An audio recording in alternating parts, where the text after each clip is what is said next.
একদিন বেলাল মসজিদে নববীতে আজান দিবেন, সাথে সাথে ইহুদিয়া কয়, বেলাল আজান পরে দাও, আগে আমার ঋণ তুমি পরিশোধ করো।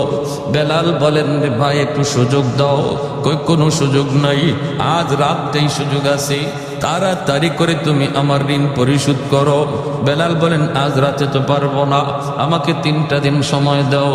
বেলাল 3 দিন সময় তার কাছ থেকে চায় নিলেন, কিন্তু 3 দিনের ভিতরে তিনি ঋণ শোধ করবেন কেমন করে? আল্লাহর নবীর কাছে বেলাল যায় কান্দে, নবী গো, ইহুদি আমার কাছে অনেক ঋণ পায়, এই ঋণটা আমি আনছি আপনার মেহমানদের মেহমানদারি করানোর জন্য। এখন তো সে আমাকে আজান দিতে দেয় না, আজানের আগে আমার রাস্তা আটকায় দেয়। আল্লাহর নবী রহমতের নবী বলেন, বেলাল কেমন করে তোমাকে সাহায্য করব? আমি নবীর কাছেও তো এমন নাই তোমাকে সাহায্য করার মতো। বেলাল তখন বলেন, নবী গো, তাহলে অনুমতি দেন, অনুমতি দেন, আমি মদিনার বাহিরে কোথাও চলে যাব, যাইয়া আমি কাজ করব, দিন মজুরির কাজ করব, যা পাই তাই কাজ করব, কাজকর্ম কইরা আমি তার ঋণটা পরিশোধ করার চেষ্টা করব। আল্লাহর নবী, মায়ার নবী, দয়ার নবী, তিনি অনুমতি দিয়ে দিলেন। বেলাল রাতের বেলা তিনি কাপড় চোপড় গোছাইতেছেন, ফজরের পরেই বেলাল চলে যাবেন অন্য কোথাও, মদিনার বাহিরে তিনি কাজকর্ম করতে যাবেন। এইদিকে আমার মায়ার নবীর চোখেও ঘুম নাই, আমার মায়ার বেলাল আজ রাত পরি আমার কাছ থেকে চলে যাবি, বেলালেরও চোখে ঘুম নাই, আমার নবীকে কাল থেকে আমি আর দেখতে পাবো না। সারা রাত বেলালের চোখের পানি ঝরে, আর তিনি কান্দে, আর তিনি কান্দে। ওই অবস্থায় আমার ভাইরা বন্ধুরা, আল্লাহর নবীর কাছে ফজরের আগে 40টা উট বুঝাই করা মাল আল্লাহর পক্ষ থেকে চলে এসেছে। আল্লাহর নবী রহমতের নবী এক সাহাবীকে বলেন, সাহাবী দ্রুত যায় বেলালকে খবর দাও, বেলালের ঋণ পরিশোধ করতেছেন আল্লাহ নিজে। আর একটু জোরে কন্যা সুবহানাল্লাহ। ফজরের আগে সাহাবী যায় বেলালের ঘরে আওয়াজ দিলেন, বেলাল তোমার ঋণ পরিশোধ করার জিম্মাদারি আল্লাহ নিজে নিয়ে আনিছে। মায়ার নবী তোমার মসজিদ নববীতে ডাকে রে বেলাল। বেলাল মসজিদে নববীতে দৌড়ে আইসে দেখেন 40টা উট বুঝাই করা মাল। মায়ার নবী, দয়ার নবী বলেন, বেলাল মদিনা থেকে তোমার চলে যাওয়াটা আমার আল্লাহ পছন্দ করে নাই, আমি নবীও মেনে নিতে পারি নাই। তোমার দিলের হালত আর আমি নবীর দিলের হালত আমার আল্লাহ দেখছেন। আল্লাহ পাক রব্বুল আলামিন তোমার ঋণের জিম্মাদারি নিয়ে নিছে। যাও, যতগুলি টাকা ওই ইহুদি পাইব, আরো যারা পাইব, ঋণগুলা পরিশোধ করো, বাকি মাল গরিবদের ভিতরে বন্টন করে দাও। এ ভাই, এজন্য বলতেছিলাম, দেখেন আল্লাহ পাক রব্বুল আলামিনের কাছে কত দামি হয়ে গেলেন কালো বেলাল। বংশের কোনো মর্যাদাই যার ছিল না, আর বংশীয় মানুষ ছিল আবু জাহেল, মাটির সাথে মিশে গেল, ঠিক কিনা? আবু জাহেল হিরো থেকে জিরো হয়ে গেল, বেলাল জিরো থেকে হিরো হয়ে গেল ঈমান আমলের কারণে। সাহাবায়ে কেরাম বলে, নবী গো, বেলালের আজানে একটু সমস্যা। কি সমস্যা? কই আশহাদু বলতে পারে না, জিহ্বার মধ্যে সমস্যা। কখন জিহ্বার সমস্যা তৈরি হয়েছে? উমাইয়া হযরত বেলাল রাদিয়াল্লাহু তাআলা আনহুর জিহ্বাটারে টান দিয়া বের কইরা এই জিহ্বার মধ্যে পেরেক ঢুকায়া দিছিল, জিহ্বার মধ্যে পেরেক ঢুকায়া দিছিল। যেই জিহ্বায় আল্লাহ আল্লাহ জিকির কয়, এই জিহ্বা আমি রাখবো না কয়ে পেরেক ঢুকায়া দিছিল। এজন্য হযরত বেলালের মুখে একটু সমস্যা হইত, আশহাদু বলতে পারতেন না, বলতেন আসহাদু, শিন উচ্চারণ করতে পারতেন না, শিনটা ভালো করে উচ্চারণ হতো না। সাহাবায়ে কেরাম কয়, ইয়া রাসূলুল্লাহ, ওগো নবীজি, ভালো করে একজন মুয়াজ্জিন নিযুক্ত করে ফেলেন। নবী সাহাবায়ে কেরামের পরামর্শ নিয়া অন্য একজন সাহাবীকে মুয়াজ্জিন নিযুক্ত করে দিলেন। এশার নামাজের পরে নবী বলেন, বেলাল ফজর থেকে আর আযান দেওয়া লাগবে না। এই কথা শুনতেই যেন বেলাল হাবশির মাথায় আসমান ভেঙে পড়ল। এশার নামাজ পড়ে সবাই যার যার ঘরে চলে যায়, কিন্তু মসজিদে নববী থেকে গেলেন না শুধু একজন, তিনি আর কেউ নন, তিনি হলেন বেলাল হাবশি। মসজিদে নববীর কোনায় খাম্বার কিনারায় বইসে বইসে চোখের পানি জড়ায় আল্লাহর কাছে কান্দে আর কয়, মালিক, ও মালিক, তোমার হাবিব আমারে মুয়াজ্জিনের চাকরি থেকে বাতিল করে দিছি, ও মালিক, আমি তোমার হাইকোর্টে আমি আবেদন করলাম, আপিল করলাম হাইকোর্টে, নিম্ন আদালতে আমার চাকরি বাতিল, উচ্চ আদালতে আমি আপিল করলাম মাওলা, এই শিন উচ্চারণ করতে পারি না কেন? আল্লাহ, তোমার নাম নেওয়ার কারণে আমার জিহ্বায় পেরেক মারছি, এজন্য আমি শিন উচ্চারণ নিতে পারি না। এটা তো আমার কোনো দোষ না। আল্লাহ, হয় তুমি আমার জিহ্বা ভালো করে দাও, নতুবা আজান বদলায় দাও। আল্লাহু আকবার। হয় মালিক আমার জিহ্বা তুমি ভালো করে দাও, নতুবা আমি যেভাবে বলি এইভাবে আজান বানায় দাও। আল্লাহু আকবার, আল্লাহু আকবার। কত বড় আবদার আল্লাহর দরবারে। আল্লাহ পাক রব্বুল আলামিন তার হাবিবকে জানায় দিয়েছেন, বন্ধু আজানও বদলিবে না, আমার বেলালের জিহ্বা যেভাবে আছে এইভাবেই থাকবে, জিহ্বাও ভালো হবে না। আমি আল্লাহর নাম নেওয়ার কারণে জিহ্বা যে ক্ষত, এই ক্ষত আমি আল্লাহ বেলালের হাসরের মাঠে দেখতে চাই। হাসরের মাঠে বেলাল আমাকে ওই জিহ্বা দেখাবে, যেমন অবস্থায় আছে অবস্থায় থাকবে, আজানও বদলিবে না। ভাইরা বন্ধুরা, ফজরের আজান দিলেন অন্য একজন মুয়াজ্জিন। আজান তো হয়ে গেল, নামাজের টাইম হয়ে গেল। আমার নবী, মায়ের নবী, তিনি বের হয়েছেন হুজরা থেকে নামাজ পড়াবেন মসজিদে নববীতে। সাহাবায়ে কেরাম সবাই অপেক্ষায়, মায়ের নবী হুজরা থেকে বের হয়েছেন নামাজ পড়াবেন, কিন্তু সূর্য তো ওঠে না, রাত তো পোহায় না। ফজরের নামাজটা পড়তে হয়, একটু রাত যখন শেষ হয়ে যায়, সুবে সাদিকের পরে ফজর যখন শুরু হয়, একটু আকাশটা ফর্সা হওয়া শুরু করে, তখন সুন্নাম ফজরের নামাজ পড়া সুন্নাত। আমার নবী ওই সময়টার অপেক্ষা করেন, একটু আকাশটা ফর্সা হবে।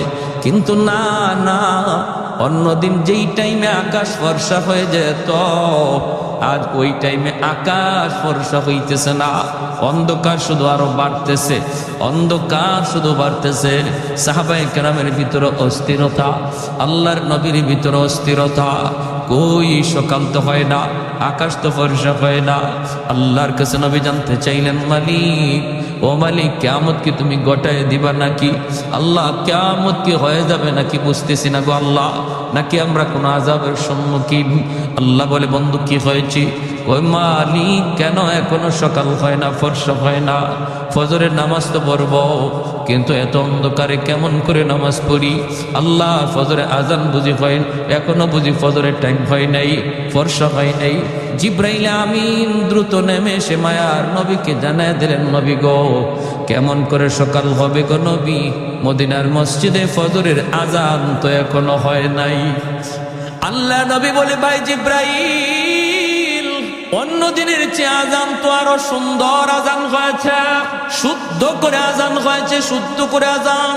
জিব্রাইল আমিন কই, নবী গো, জানি না, তবে অন্য দিনের আজান আমরা আসমানের ফেরেশতারাও শুনতে পাইতাম, শুধু আমরা না, আরশের মালিক আরশে বৈশা শুনতেন। কিন্তু আজ ফজরে আজান আমরা আকাশের ফেরেশতারা শুনি নাই, আল্লাহ নিজেও শুনে নাই, এজন্যই রাত শেষ হইতেছে না। ওগো নবীজি, বেলাল আজান না দেওয়া পর্যন্ত রাত কিন্তু পোহাবে না। ভাইয়ার নবী, দয়ার নবী কয়, বেলাল, আমার আল্লাহর কাছে এত দাবি হয়ে গেছে বেলাল, আমরা তো বুঝতে পারি নেই রে বেলাল, দ্রুত আজান দাও। বেলাল আজান দিলেন, রাত পোহালো, দিনের আভাস দেখা গেল। জোরে করুন সুবহানাল্লাহ। রমজান শরীফ, মায়ার নবী সেহরি খাইতেছেন। রমজানে সেহরি খাওয়া কি সুন্নত, ঠিক না? সেহরি খাওয়া সুন্নত। একটা খেজুর হইল একটু সেহরি খাবেন, সুন্নত আদায় হবে। তবে যদি কেউ সেহরি না খায়, রোজা হবে না তা না। সেহরি যদি কেউ ঘুমের তালে খাইতে না পারে, রোজা হবে। উনি যদি রোজা রাখতে চায়, রোজা রাখতে হবে। রোজা রাখতে চায় না, রোজা রাখতে হবে। সেহরি না খাইলেও রোজা রাখতে হবে, তবে সেহরি খাওয়াটা সুন্নত, বহুত বড় সুন্নত। এই সেহরির টাইমটা উম্মতে মুহাম্মদের জন্য আল্লাহ পাক স্পেশাল একটা সুযোগ দিয়েছেন, যেটা আগের উম্মতের ছিল না, এমনকি ইসলামের শুরুতে ছিল না। মায়ার নবীর কাছে যখন রমজানের বিধান নাজিল হয়েছে, তখন রোজার সিস্টেম ছিল অন্যরকম। সিস্টেমটা কেমন ছিল? সিস্টেম ছিল সকাল থেকে নিয়ে সন্ধ্যা পর্যন্ত রোজা রাখবে, এরপরে ইফতার করার পরে যদি কেউ ঘুমায়া পড়ে, তাহলে আর খাওয়ার সুযোগ নেই। ঘুম থেকে উঠিয়া রাত যদি থাকেও রাত যদি থাকেও রাতে আর খাওয়ার সুযোগ নেই, ঘুমায় গেলেই তার ঘুম থেকে রোজা শুরু। এখন রাত 12টার সময় সে ঘুমাক, রাত 12টার থেকে তার রোজা শুরু হয়ে গেছে, একদম পরের দিন সেই ইফতার পর্যন্ত, মাগরিব পর্যন্ত রোজা রাখতে হবে। এটা ছিল ইসলামের প্রথম জমানার রোজার বিধান। এতে করে নবীর একজন সাহাবী হযরত কায়েস রাদিয়াল্লাহু তাআলা আনহু, পবিত্র কোরআনের সূরাতুল বাকারার মধ্যে আল্লাহ পাক এই আয়াত নাজিল করেছেন নবীর এই সাহাবীর ব্যাপারে। হযরত কায়েস রাদিয়াল্লাহু তাআলা আনহু ইনি একজন দিনমজুর ছিলেন, একজন কৃষক ছিলেন।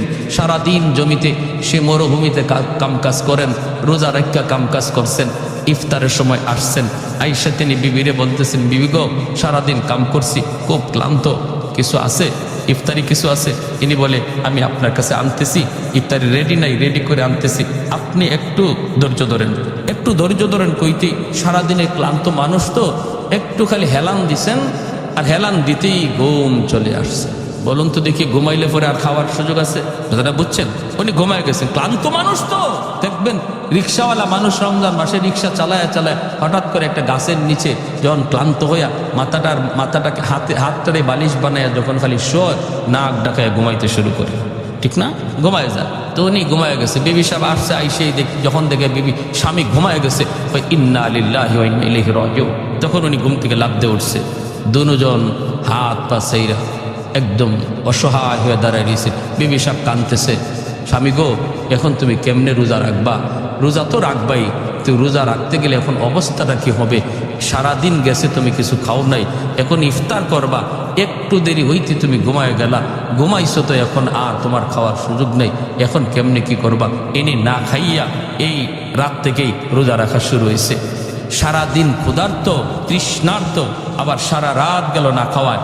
পরের দিনও রোজা শুরু হয়ে গেছে। পরের দিন রোজা শুরু হয়েছে, যখন দুপুর হয়ে গেছে তখনই উনি ওনার মাঠেই যেখানে কাজ করতেছে বেহুশ হয়ে পড়ে গেছে। বিবি সাহেব আল্লাহর নবীর কাছে গিয়া বলছে, ইয়া রাসূলুল্লাহ আমার স্বামীর এই অবস্থা। আল্লাহর নবী, রহমতের নবী আল্লাহর কাছে আবদার করলেন, মালিক আমার উম্মতের জন্য বিধানটা কঠিন হয়ে গেছে, আল্লাহ একটু আসান করো। সাথে সাথে আল্লাহ পাক জিব্রাইল আমিন মারফতে কোরআনের আয়াত নাজিল করে ওই সাহাবীর দিকে লক্ষ্য করে আল্লাহ জানাই দিলেন, বন্ধু আজ থেকে তোমার উম্মতের বিধান আমি আসান করে দিলাম। ঘুমাইলে আর রোজা শুরু হয়ে যাবে এমন না, সারা রাত সেহরি পর্যন্ত সে খাইতে পারবে। এখন ঘুমাক আর উঠো, খাওয়ার টাইম সারা রাত। তাহলে নবীজির সাহাবীরাও উম্মতির জন্য রহমত, ঠিক না? একজন সাহাবীর কারণে আমরা রোজার বিধানটা আসান পাইছি, আর নাইলে কিন্তু আমাদেরও এইরকমই হইতো। ঘুমাই খালি একটু ঘুমাইবেন, শেষ, আর খাওয়ার সুযোগ নেই, রোজা শুরু হয়ে যেত। এই সাহাবীরই ঘটনার পরে রোজার বিধানটারে আল্লাহ আমাদের জন্য সহজ করে বললেন, সকাল থেকে নিয়ে মাগরিব পর্যন্ত, ইফতার পর্যন্ত তোমরা রোজা রাখবা, খাইবা না, পানি পান করবা না। আর ইফতারের পর থেকে নিয়ে সেহরি পর্যন্ত সারা রাত তোমরা যখন মন চায় যা খাও, তোমাদের জন্য সে সুযোগ করে দেওয়া হয়েছে। আল্লাহ নবী সেহরি খাইতে বসছেন, বেলাল হাবশি আজান দিবেন, ফজরে আজান। মুয়াজ্জিন সাহেবরা আজান দেওয়ার আগে ইমাম সাহেবের একটু খবর নেই। তো বেলাল হাবশি রাদিয়াল্লাহু তাআলা আনহু তিনিও ফজরে আজান দিয়ে দিবেন, সেহরির টাইম শেষ হয়ে গেল। তিনি তো চিন্তা করতেছেন, আমার নবী এখনো কি তিনি খানা খান নাকি খানা থেকে সেরে ফেলছেন, একটু যায় দেখে আসি। বেলাল চলে আসলেন আল্লাহর নবীর কামরায়, আইসা দেখেন মায়ার নবী এখনো খানা খাইতেছেন, আর নবীর সাথে আর একজন অপরিচিত মানুষ খানা খাইতেছে। আল্লাহর নবীকে খানা খাওয়া দেখেই বেলাল ডাক দিয়া বলতেছে, নবী গো সেহরির টাইম শেষ হয়ে গেছে গো নবী, আর খানা খাইয়েন না। আল্লাহর নবী দেখে বলতেছেন, বেলাল কি কইস? বলে, নবী গো সেহরির টাইম শেষ। ঠিক আছে, বেলাল চলে গেছেন। বেলাল মনে মনে ভাবছেন, তাহলে তো নবী এখন খানা শেষ করে ফেলবেন। বেলাল চলে গেছেন, চলে যাওয়ার পর একটু পরে আজান দিবেন, আসছেন কই দেখি কে নবী এখনো খানা খায়া শেষ করছেননি। আয়া দেখেন নবী এখনো তিনি খানা খাইতেছেন। বেলাল ডাক দিয়া বলে, ইয়া রাসূলুল্লাহ সেহরির টাইম শেষ, খানা খায়ান না। নবী কয় ঠিক আছে। বেলাল আবার চলে গেলেন, যাইয়া একটু পরে আজান দেওয়ার আগেই ভাবতেছেন যে দেখি দেখি এখনো নবী খানা খায়া শেষ করছেননি। আইসা দেখেন মায়ার নবী এখনো খানা খাইতেছেন। এইবার হযরত বেলাল বলি, ইয়া রাসূলুল্লাহ খোদার কসম, ওগো নবী সেহরির টাইম শেষ। যেই মাত্র বেলাল কয় খোদার কসম সেহরির টাইম শেষ, তখনই মায়ার নবী কয় কি, তাড়াতাড়ি গোসল, সেহরির টাইম শেষ। বেলাল কসম খেয়ে ফেলছে, সেহরির টাইম শেষ, নবী যা ছিল সাথে সাথে হাত থেকে ফালাই দিচ্ছেন। দুজন অপরিচিত একজন মানুষ নবীর সাথে খানা খাইতে বসছেন। সেই অপরিচিত মানুষ আর কেউ নন, তিনি হলেন জিব্রাইলে আমিন, ফেরেশতাদের সর্দার জিব্রাইলে আমিন মায়ার নবীর সাথে সেহরি খাইতেছেন। ওই অবস্থায় দুজনে খানা বন্ধ করে দিলেন। এরপরে নবী ফজরের নামাজ পড়ালেন। নামাজ পড়ে নবী মিম্বরে বসলেন। বৈশেই নবী ডাক দিলেন, বেলাল কাছে আসো। কাছে আইনে বলেন, বেলাল, প্রথমবার যখন তুমি বলছো নবী গো সেহরির টাইম শেষ, কিন্তু জিব্রাইল আমারে বলতেছেন নবী গো সেহরির টাইম আরো আছে, খান। সুবহানাল্লাহ কইতেন না আপনারা? তুমি বলছো সেহরির টাইম শেষ, জিব্রাইল আমারে কয় না আছে টাইম, খান। দ্বিতীয়বার যখন তুমি বলছো সেহরির টাইম শেষ, তখনও জিব্রাইল বলেন না গো নবী আরো আছে, খান। তৃতীয়বার তুমি যখন বলছো সেহরির টাইম শেষ, তখনও টাইম ছিল, কিন্তু যখনই তুমি কসম করে ফেলছো, কসম খোদার সেহরির টাইম শেষ, তখন আল্লাহ পাক রব্বুল আলামিন কে জিব্রাইল, যদিও সেহরির টাইম শেষ ছিল, কিন্তু আমার বেলাল কসম খায় ফেলছে। আমার বেলালের দাম আমি আল্লাহর কাছে কি পরিমাণ জানো না? আমার বেলালের কসমের ইজ্জত রক্ষায় আমি আল্লাহ টাইম থাকলেও অফ করে দিলাম। আরেকটু জোরে কন্যা সুবহানাল্লাহ। ছিল টাইম, আরো ছিল, খাওয়ার সুযোগ ছিল, কিন্তু বেলালের কসমের ইজ্জত রক্ষায় আল্লাহ টাইমটারে অফ করে দিয়েছেন। জোরে কোন সুবহানাল্লাহ। আহাদুল লাইসা কামিসলি সামাদুল লাইসা কাফাদলি লিমানিল মুলকু তুগু ই তো সাজাওয়ার খুদাই তো খুদা ওয়ান্দায়ামি নি তো খুদা ওয়ান্দায়াসারি তো খুদাবন্দ জমিনি তো খুদাবন্দ সমাই তো রহিমি তো করিমি তো সমিঈ তো বসিরি তো মুইজ্জি তো মুদিল্লি তো মালিকিল আরশি বাজাই। একটু জোরে করুন আল্লাহু আকবার। এজন্য বলি রে যুবক, যৌবন কালটা হলো আল্লাহর ওলি হওয়ার বয়স। বেলাল হাবশী যৌবনে তিনি আল্লাহরে খুশি করে ফেলছেন। যৌবন কালেই তিনি জিরো থেকে হিরো হয়েছেন। যৌবন কালেই তিনি ছিলেন গোলাম, গোলাম থেকে মায়ার নবীর পার্সোনাল সেক্রেটারি হয়েছেন। যৌবন কালেই বেলাল মসজিদে নববীর মুয়াজ্জিন হয়েছেন। আল্লাহু আকবার জোরে কর। তোমার যৌবন কালটা হলো আল্লাহকে খুশি করার বয়স। কারণ যৌবনে যখন যুবক আল্লাহর গোলামি করে, যৌবনকালে যুবককে যখন মসজিদে পাওয়া যায়, একজন যুবককে যৌবনে যখন রোজা রাখতে দেখা যায়, যৌবনকালে যখন বাপ মার সেবা করতে পাওয়া যায়, যৌবনকালে যখন মুরব্বীদের শ্রদ্ধা করতে দেখা যায়, যৌবনকালে যখন আল্লাহর ভয় অন্তরে পাওয়া যায়, গান বাজনার আয়োজন করে না, করে তো করে ওয়াজ মাহফিলের আয়োজন করে, ওই যুবক যৌবনে ওলির খাতায় নাম উঠায় নেয়। লা ওয়ারাকাল কাফি, মায়ের নবী বলেন যার গুনাহ করার সুযোগ ছিল, সামর্থ্য ছিল, এরপর আল্লাহর ভয়ে যে যুবক গুনাহ করে না, সুযোগ ছিল রাতের অন্ধকারে জিনা ব্যভিচার করার, সুযোগ ছিল দরজা বন্ধ কইরা খানা খাইয়া মানুষের সামনে রোজাদার সাজার, সুযোগ ছিল দরজা বন্ধ করে পানি পান কইরা মানুষের সামনে রোজাদার সাজার, এরপর যেই যুবক যৌবনে আল্লাহরে ডরাইয়া মানুষের চোখে ফাঁকি দিলেও আল্লাহর চোখে ফাঁকি দেওয়া যায় না, এই বিশ্বাস অন্তরে নিয়ে যে যুবক সর্বদা আল্লাহর ভয় অন্তরে রেখে চলছি, মায়ার নবী দয়ার নবী বলেন ওই যুবকের কলিজার দিকে তাকাইয়া আল্লাহ পাক আসমান জমিন এখনো টিকায়া রাখছি, নতুবা জমিন প্রতিনিয়ত আল্লাহর কাছে আবদার করে, মালিক আর কত আমি গুনাহগারের পায়ের আওয়াজ শুনবো, আর কত আমি সুদখোরের 5তলা বিল্ডিং এর লোড নিব, আর কত আমি ঘুষখোরের 10তলা বিল্ডিং এর লোড নিব। আলা কুল্লা ইয়াউমিন ওয়াল আরদু ইস্তাজিলু রাব্বাহু আবতালিউ ইবনা আদম ফি কারি, মালিক অনুমতি দাও, অনুমতি দাও, এই ফরিদপুরের গুনাহগারগুলির আমি জমিনের ভিতরে গিলে ফেলি, আমি সুদখোরের 5তলা বিল্ডিংটা গিলে ফেলি, তুরস্কের জমিন 5তলা 10তলা বিল্ডিং গিলে ফেলেছে, সিরিয়ার জমিন 50,000 মানুষ গিলে ফেলেছে। আল্লাহ পাক বলে হাদিসে কুদসি, আল্লাহ পাক বলে শুধু তুরস্ক আর সিরিয়ার জমিন নয়, বাংলার জমিন, ফরিদপুরের জমিন, সিলেটের জমিন, সর্বকালের সর্বযুগের সর্ব জায়গার জমিন আল্লাহর কাছে আবদার করে, মালিক আর কত আমি গুনাহগারের পায়ের আওয়াজ শুনবো, আসবিরু ইলা মাতা আসবিরু, ধৈর্য ধরব তো আর কতকাল ধৈর্য ধরব। আল্লাহ বলেন ওয়াল বাহরা ইস্তাজিলু রাব্বাহু, সাগর মহাসাগর গুলো এমন প্রতিনিয়ত আবদার করে, ও মালিক আমি কক্সবাজার সমুদ্র সৈকত, ওই কক্সবাজার সমুদ্র সৈকতের পারে আইসা নাফরমান কত গুনাহ করে, আমি সমুদ্র আর কত দেখব, আর কত আমি গুনাহগারের গুনাহ দেখব গো মালিক। আমার পারে আইসা তোমার কত গোলাম আমার দিকে তাকায় সুবহানাল্লাহর জিকির করে, তোমার কুদরত নিয়ে ভাবে, কিন্তু কত নাফরমান সাগরের পারে আইসা গুনার আয়োজন করে। ও মালিক এই গুনাহগারগুলি জমিনরে নাপাক করে ফেলেছে, আমাকে অনুমতি দাও আমি পানি নাপাক জমিন পাক বানায় দিই। আল্লাহ পাক রব্বুল আলামিন বলে চুপ কর, এ জমিন থাম থাম, আমি আল্লাহ দেখতেছি এই জমিনে কেমন অন্যায় হয়, আমি আল্লাহ দেখতেছি এই জমিনে কেমন অন্যায় হয়, কেমন অপরাধ হয়, কেমন গুনাহ হয়, কেমন জুলুম হয়, এরপরও আমি কেন ধরি না জানো নি? কারণ এই মানুষকে আমি আল্লাহ বড় আদর করে বানাইছি, এই মানুষকে আমি আল্লাহ বড় আদর করে বানাইছি। আসমান আল্লাহ বানাইছেন কুন ফায়াকুন বইলা, জমিন আল্লাহ বানাইছেন কুন ফায়াকুন বইলা, ফেরেশতা আল্লাহ বানাইছেন কুন ফায়াকুন বইলা, কিন্তু আমারে আপনারে আল্লাহ পাক কুন ফায়াকুন বইলা বানায় নাই। আমারে আপনারে যখন আল্লাহ বানাইছে, আল্লাহ বলে খলাকতু বিয়াদাইয়া, আমি আল্লাহ আমার নিজের হাত দিয়া বান্দা বান্দিরে বানাইছি। কারণ এই চেহারার মধ্যে এত দামি কপাল, এই কপাল দিয়া বান্দা আমার কুদরতি কদমে সেজদা দিবে।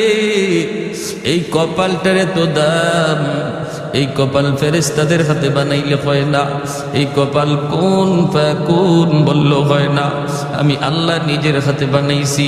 এই জমিনের মধ্যে এখনো এমন 4টা শ্রেণী আছে, লাউলা মাশাইখু রুক্কা ওয়াশ শাবাবু খুশা ওয়াল আতফালু রুদ্দা ওয়াল আনআমু রুদ্দা।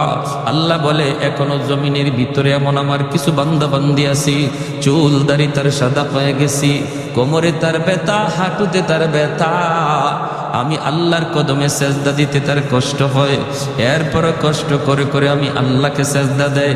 তার সেজদার দিকে তাকাইলে জমিনের প্রতি আমি আল্লাহর মায়া লেগে যায়। ওয়াশাবাবু খুশা, আল্লাহ বলে 2 নম্বর কোন জমিনে এমন কিছু যুবক যৌবনের পাগলামি করে না, গুনার আয়োজন করে না, নানা যৌবনে তার মাথায় টুপি পাওয়া যায়, যৌবনে তার মুখে দাড়ি দেখা যায়, যৌবনে তার মসজিদে পাওয়া যায়, যৌবনে তার রমজানে রোজা রাখতে দেখা যায়, যৌবনে মুরব্বিদের শ্রদ্ধা করতে পাওয়া যায়, যৌবনে আলেমদেরকে তাজিম করতে দেখা যায়।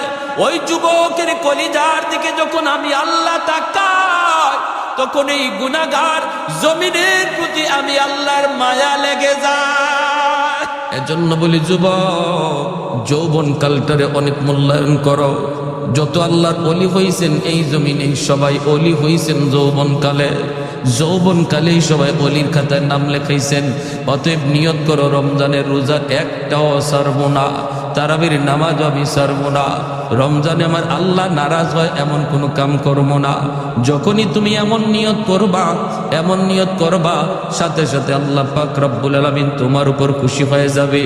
আর মুরব্বীদের সাথে বেয়াদবি করবা না, কারণ সাদা দাড়ি সাদা চুল মুরব্বী আল্লাহর কাছে বড় দামি, বড় দামি।